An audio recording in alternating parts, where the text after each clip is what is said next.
I spoke earlier about a tapestry of lies which surrounds us. President Reagan commonly described Nicaragua as a totalitarian dungeon. This was taken generally by the media, and certainly by the British government, as accurate and fair comment. But there was, in fact, no record of death squads under the Sandinista government. There was no record of torture. There was no record of systematic or official military brutality. No priests were ever murdered in Nicaragua. There were, in fact, 3 priests in the government, 2 Jesuits and a Maryknoll missionary. The totalitarian dungeons were actually next door, in El Salvador and Guatemala. The United States had brought down the democratically elected government of Guatemala in 1954, and it is estimated that over 200,000 people had been victims of successive military dictatorships. 6 of the most distinguished Jesuits in the world were viciously murdered at the Central American University in San Salvador in 1989 by a battalion of the Alcatel Regiment, trained at Fort Benning, Georgia, USA. That extremely brave man, Archbishop Romero, was assassinated while saying Mass. It is estimated that 75,000 people died. Why were they killed? They were killed because they believed a better life was possible and should be achieved. That belief immediately qualified them as communists. They died because they dared to question the status quo, the endless plateau of poverty, disease, degradation, and oppression, which had been their birthright. The United States finally brought down the Sandinista government. It took some years and considerable resistance, but relentless economic persecution and 30,000 dead finally undermined the spirit of the Nicaraguan people. They were exhausted and poverty-stricken once again. The casinos moved back into the country. Free health and free education were over. Big business returned with a vengeance. Democracy had prevailed. But this policy was by no means restricted to Central America. It was conducted throughout the world. It was never-ending. And it is as if it never happened. The United States supported, and in many cases engendered, every right-wing military dictatorship in the world after the end of the Second World War.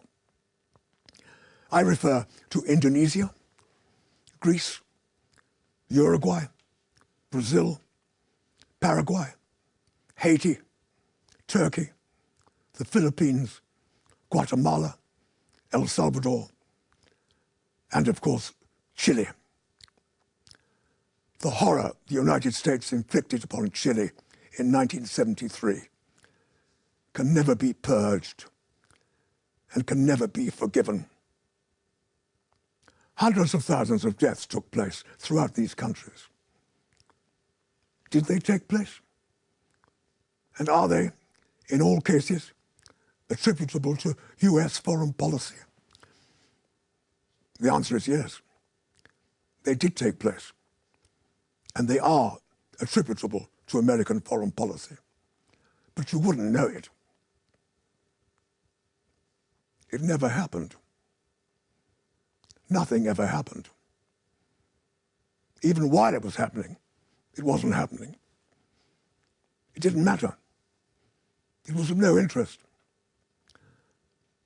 The crimes of the United States have been systematic, constant, vicious, remorseless, but very few people have actually talked about them.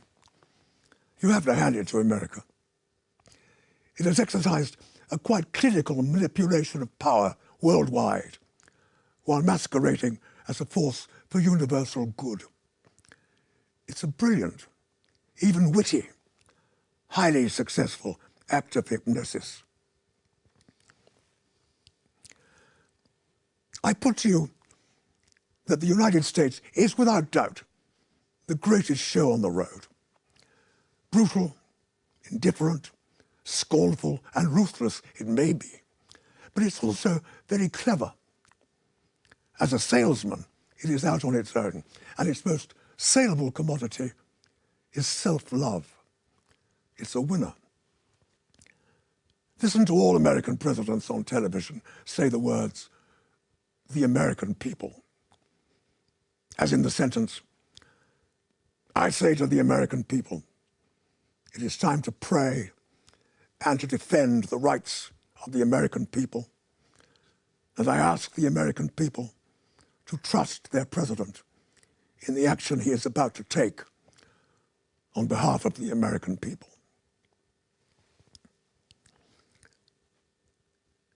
It's a scintillating stratagem. Language is actually employed to keep thought at bay. The words American people provide a truly voluptuous cushion of reassurance. You don't need to think. Just lie back on the cushion.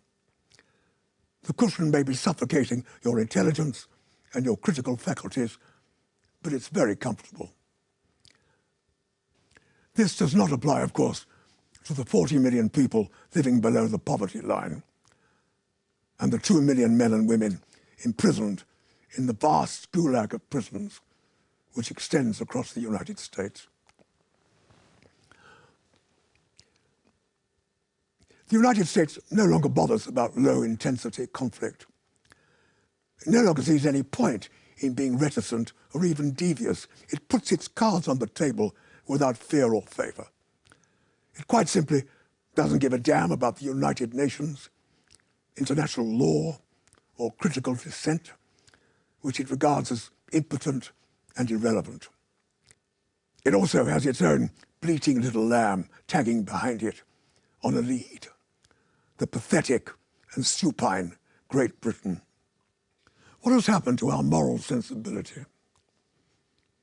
Did we ever have any? What do these words mean? Do they refer to a term very rarely employed these days? Conscience? A conscience to do not only with our own acts, but to do with our shared responsibility in the acts of others. Is all this dead? Look at Guantanamo Bay. Hundreds of people detained without charge for over 3 years, with no legal representation or due process, technically detained forever. This totally illegitimate structure is maintained in defiance of the Geneva Convention. It is not only tolerated, but hardly thought about by what's called the international community. This criminal outrage is being committed by a country which declares itself to be the leader of the free world. Do we think about the inhabitants of Guantanamo Bay? What does the media say about them? They pop up occasionally, a small item on page 6. They have been consigned to a no-man's land, from which indeed they may never return. At present, many are on hunger strike, being force-fed, including British residents. No niceties in these force-feeding procedures. No sedative or anesthetic. Just a tube stuck up your nose and into your throat. You vomit blood. This is torture. What has the British Foreign Secretary said about this? Nothing. What has the British Prime Minister said about this? Nothing. Why not? Because the United States has said to criticize our conduct in Guantanamo Bay constitutes an unfriendly act. You're either with us or against us. So Blair shuts up. The invasion of Iraq was a bandit act, an act of blatant state terrorism. demonstrating absolute contempt for the concept of international law. The invasion was an arbitrary military action inspired by a series of lies upon lies and gross manipulation of the media and therefore of the public. An act intended to consolidate American military and economic control of the Middle East, masquerading as a last resort, all other justifications having failed to justify themselves as liberation. A formidable assertion of military force responsible for the death and mutilation of thousands and thousands of innocent people. We have brought torture, cluster bombs, depleted uranium, innumerable acts of random murder, misery, degradation and death to the Iraqi people, and call it bringing freedom and democracy to the Middle East.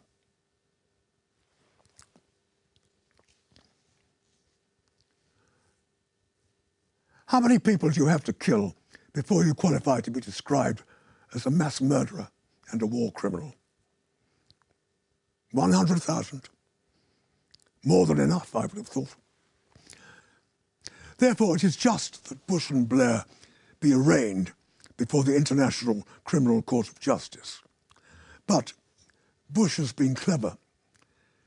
He has not ratified the International Criminal Court of Justice. Therefore, if any American soldier, or for that matter politician, finds himself in the dock, Bush has warned that he will send in the Marines. But Tony Blair has ratified the court and is therefore available for prosecution. We can let the court have his address if they're interested. It is number 10, Downing Street, London.